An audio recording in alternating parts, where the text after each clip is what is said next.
Mid-South Baseball Board. I'm your host, Johnny Ray. Hey folks, it's Kevin Kennedy at USA Stadium. I want to let you know about our summer. We start Memorial Day weekend. We run 8 great perfect game events here in Memphis. We have 2 Mid-South WWBAs that'll be played in June and 2 WWBAs in July. The East Championship, formerly held in Hoover, has now been moved to Memphis. We sure would like to see you at the park.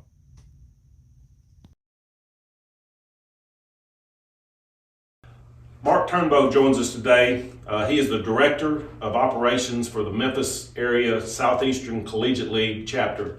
Mark, appreciate you being here to talk about the Southeastern Collegiate League. Thanks for having me, Johnny Ray. Absolutely. We're going to get right into it. Tell us about the Southeastern Collegiate League and what is it? What besides just the name?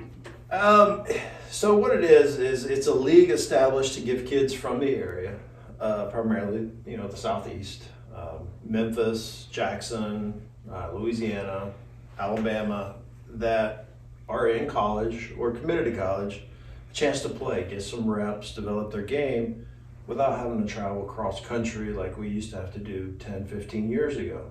I know those leagues were scarce and hard to get in. Now guys can come home, stay with their parents, and spend the summer getting better. Right. I think this league kind of all turned about when COVID hit us a couple of years ago.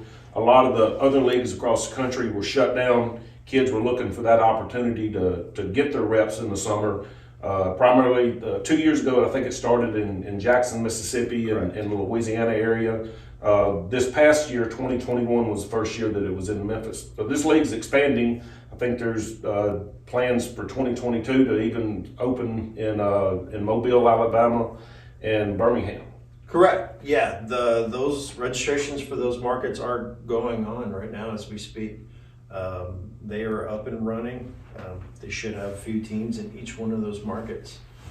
Judging by registrations, it looks like it's going to be successful there, just like it was here. Yeah. Here last year, our first year, we had 5 teams. Right. 5 teams. I think we should have at least 6 this year, judging by the response that we're getting and the feedback that we got from last year. Yeah. Tell how does the league operate? Well, it's smooth, man. So this year and last year was different. We had a little bit of travel involved because it was new. So to kind of expand the schedule and give guys some opportunity to play other guys, we would send teams down to play in Jackson or vice versa weekly. This year, because of the amount, we're not going to have it. So it's, we really look at the pitchers. We plan out their schedules. Ideally, we want to keep those guys safe, keep the reps that. And we try to play 2 to 3 games a week per team. Sometimes it's 4, sometimes it's 2, depending on how the schedule works out. But the guys are getting their reps in. It is a wood bat league, so everybody's challenged. And it is kind of a laid-back atmosphere, but yet productive as far as the guys go as reps and competition. Yeah.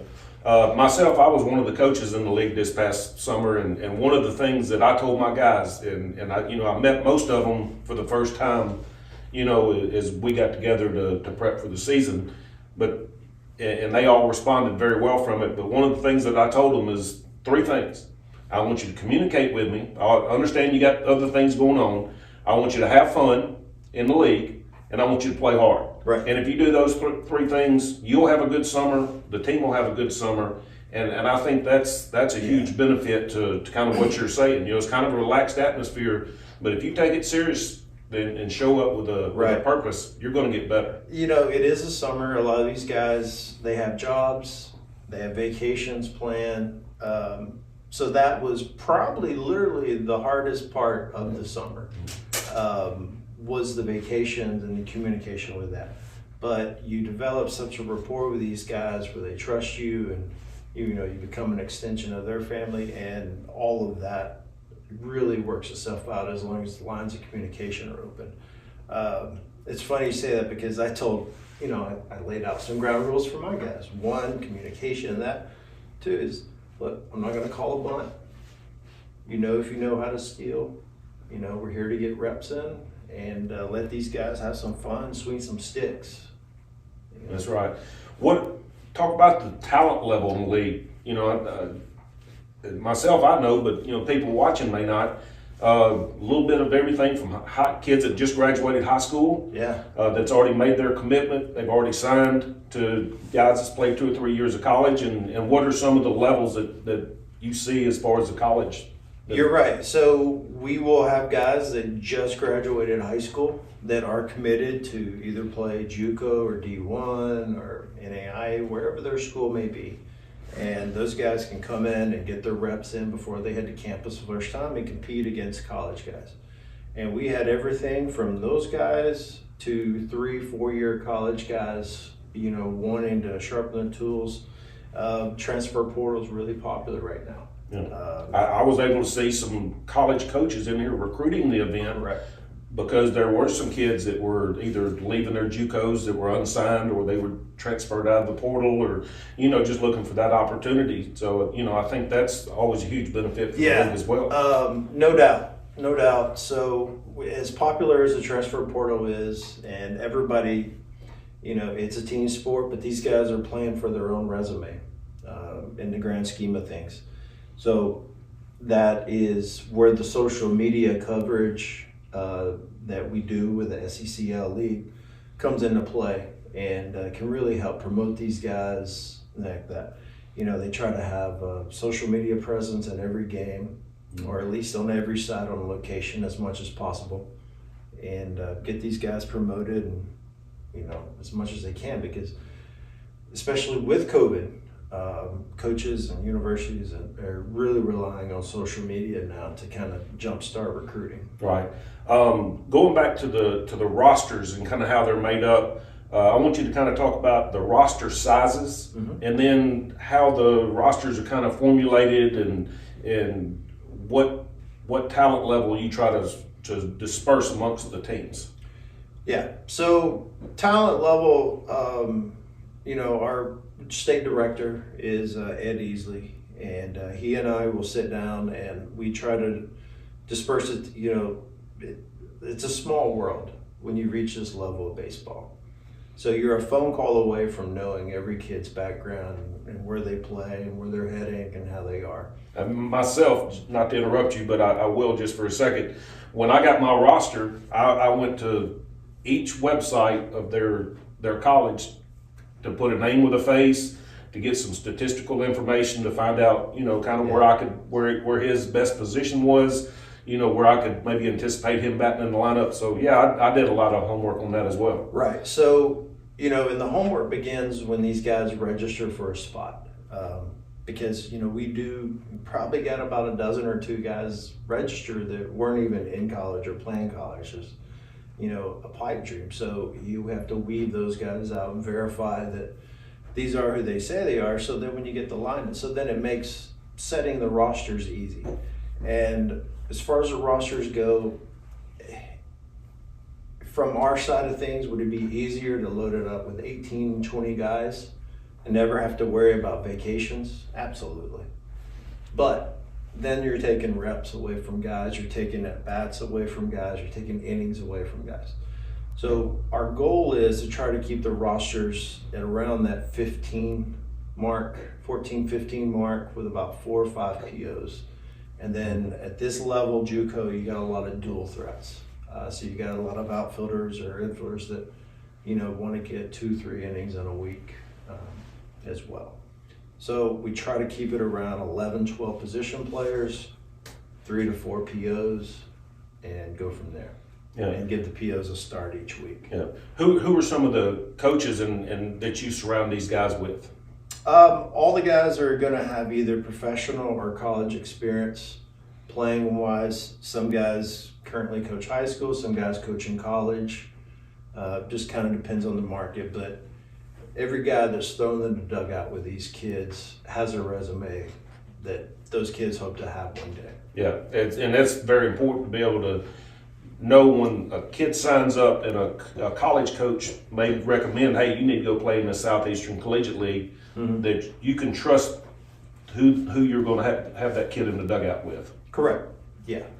When does the league start? It will start in June, that first week in June. Right after Memorial Day? Right after Memorial Day. And again, it's roughly a 20 to 25 game schedule. 25 game schedule. And I think this is one thing that we left out. It's played here at USA Stadium primarily. We, of course, fortunate enough to have 4 fields to be able to facilitate this. Last year on, this coming season, we'll have a 5th field that will be available. So never have a problem looking for field space. And, as you said, this year is not going to be very much travel. So, we're tickled to death to be a part of this and want to expand on this as well. Well, as far as the league goes, we're very, very, very fortunate in compared to other sites to have a site like USA. Because when you go around this league and you talk to these guys who are just coming back from college and going in the summer, this is what they don't want to travel for. They want to come out and get their reps. They want to go come out here, get their reps, and go home to their family, their girlfriend, or some guys to their job. Some may even be taking summer classes that they can work around. This is something they get to sleep in their own bed at night. They come in, they get their reps, play 2 games, head home. And that is one of the things that we're very fortunate to have this location and this many fields that are at our disposal. Yeah.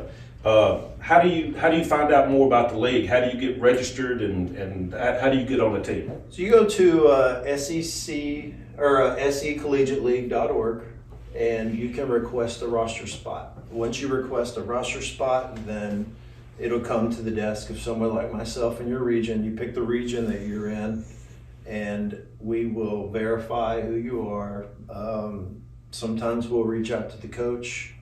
Because there's some guys that aren't on the roster that are, on the gray team or red shirted or gray shirted or whatever they call it, and verify who they are, especially, and make sure they understand, reach out to them, what the schedule is going to be like, and then we'll sign rosters usually in May, about mid-May. Gotcha. Well, anything else that we skipped that we want to talk about as far as the league goes? Not that I know of. Yeah, well, there you have it. Southeastern Collegiate League kicks up in June. Reserve your roster spot now at secollegiateleague.org. Get all your information from Mark Turnbow, Director of Operations. Thank you for being here. Thank you, John.